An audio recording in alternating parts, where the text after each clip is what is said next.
fuck yeah. I know this is going to be fun. This is going to be a great night. All the signs are there. Like earlier, I was out walking around downtown. Busy sidewalk, lots of people, and there's this lady sitting on the ground watching everyone go by. And folks, she could have picked anybody, but she chose this guy.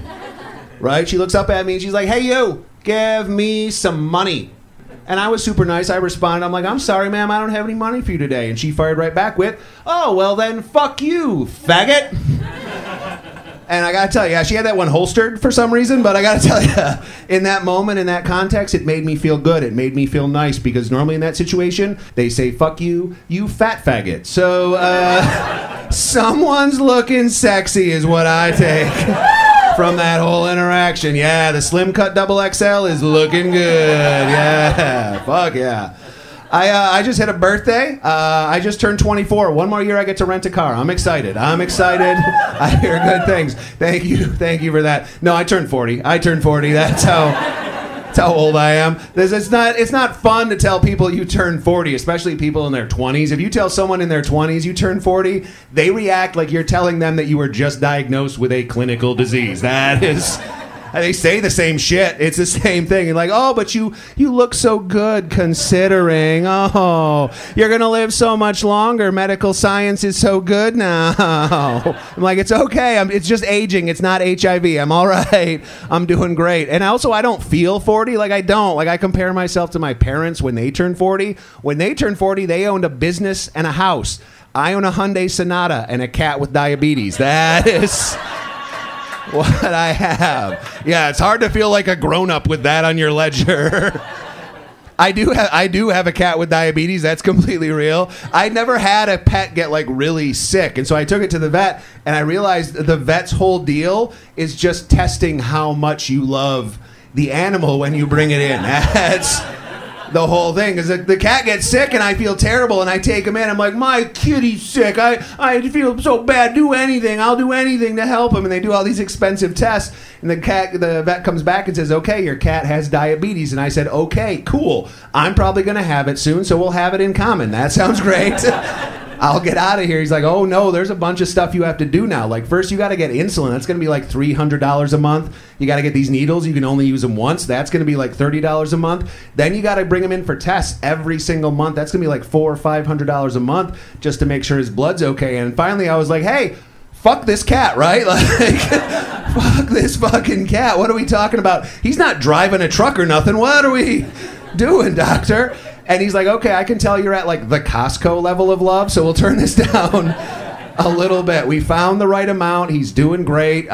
He's back at work. Still super productive. He's puking on my carpet at least once, sometimes twice a day. So he's doing really good. Also, they did tell me those needles, you can only use them once. You have to put them in a special container and then take them to CVS or Walgreens and pay them to take care of it. And I'm like, dude, I live in the Tenderloin. I'm walking outside and tossing that shit in the street like Johnny Needleseed. I think that's how we do it here. Like this cat only been used once by a tabby cat. Here you go, sir. Enjoy that.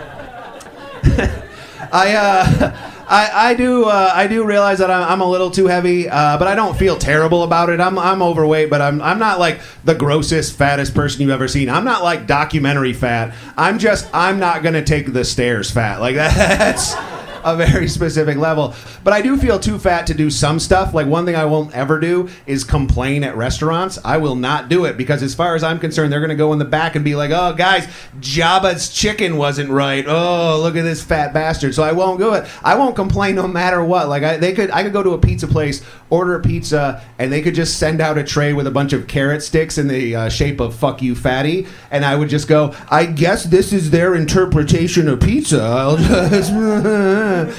So I was at a restaurant recently. I was at a sports bar and I ordered chicken wings, and they said you can have two choices of dipping sauce. So I got barbecue sauce and ranch. They brought it out with just the barbecue sauce, and I said nothing. And my friend, who's very athletic and fit's like, dude, you should complain you didn't get your ranch. And I said, there's no fucking way I'm complaining about that.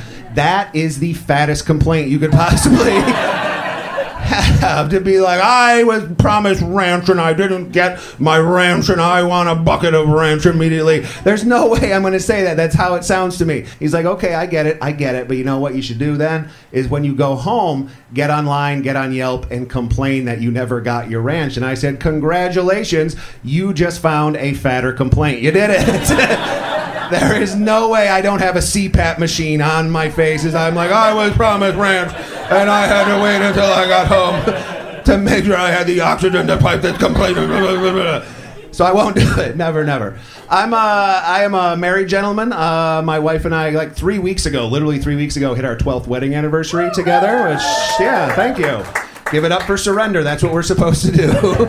When someone says they've been married a while. So 12 years of marriage, then we dated for 7 before we got married. And when I talk to my single friends, I've been realizing the way we started dating is super different than how people start now. Like, our biggest difference for my wife and I is I've never sent my wife ever a picture of my dick. Never. And I'm not judging. If you're someone who does that, I'm not up here being like, it's because I'm a good person who knows better. I'm not trying to say that. I'm saying when we first got together, when guys now send a lot of those, I would have had to have gotten Walgreens involved in that shit, right? Like, walk into a business and look another human being in the eyes and slide a little can of film across the counter like, we're in this together now. Man, there's like 30 or 40. I filled the role. I can't see him beforehand, so I don't know what's about to happen, but get me doubles just in case. Get me doubles. Because if this one doesn't work out, I'm going to need those doubles. My wife did want to, recently, she wanted to spice it up in the bedroom.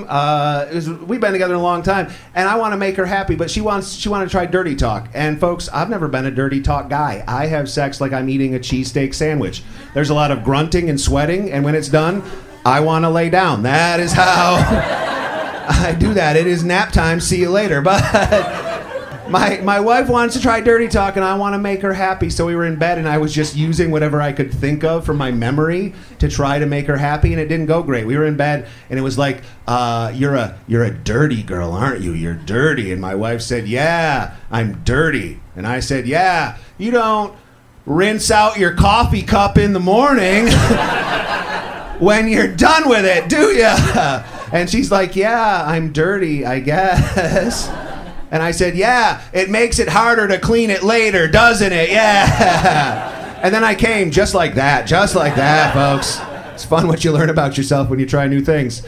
I have a day job right now that I love, which is awesome because as comics we work all sorts of shitty jobs. The worst job I've ever had was driving for Uber. And that's a tough job. That's no one's dream job because no one's dream ever includes being trapped in a metal box with the farts of drunk strangers for hours. And hours, but I'm glad I did it. I'm grateful. Like, I got to meet all sorts of people, have interactions I would never have had otherwise. Like, one night, this guy gets in my car, sits in the front seat by himself like a sociopath. Don't do that. Don't. What are you doing? Getting in the back with the gum, you son of a bitch. Like, the fuck? But he sits up front. It turns out he drives Uber too. He wants to talk about it. So we're just chatting, like how often you drive and how much money you making. Then he throws this at me. He's like, hey, dude, when you get a hot chick in the car and she sits up front like I am, when you drop her off, how often, before you pull away, do you lean over and smell the seat? And I said never, but I'm going to burn this car. Holy shit. What the fuck? I'm going to steer us into a pole to make our species stronger. What the hell? You're wanted somewhere. Report. But the thing that makes me the most glad I did it was there was one night I was out driving and I got to see a beautiful moment in the human spirit. Here's how it happened. I was driving on like a Tuesday night, like 3 o'clock in the morning. Guy gets in my car, sits in the back seat by himself wearing a baseball hat. As we're driving to his spot, I start to hear from the back seat those unmistakable I'm about to throw up gurgle noises. That like warming up for it, and I'm like, hey dude, you need me to pull over? No judgment, and just take care of that. He doesn't respond, he doesn't say a word, folks. He just pulls off his baseball hat, holds it in front of his mouth, and I watch in the rearview mirror as he fills that shit up. Yeah, just blah, blah, blah. And now the car's still in motion, I don't know what to do. We're listening to Miles Davis as this goes down. It is a really weird soundtrack, a biddly bop bop, a blah. But this guy wraps up, finishes up, still doesn't say a word, composes himself, holds that hat in his left hand, reaches over with the right, and rolls the window down in the back seat, grabs the brim of that hat like a Frisbee, and throws that hat out. Yeah, like, there you go, Marina, that's your problem now, yeah. Go Giants, yeah. So the hat's gone, I'm like, fuck it, I'll finish this. So I get him to his spot, he gets out of the car, walks away. I start looking around back there. I turn my lights on. I'm looking around. I'm like, did he fuck up my car? Can I keep driving tonight? What brand of hat was that? It seems really durable. Like, I'm thinking about a lot of things. As I'm looking around, I realize that guy had not spilled a single drop of vomit. And that, gang, is a 5-star ride. All the way. All the fucking way. That is my time. My name is Drew Harmon. Give it up for me one time.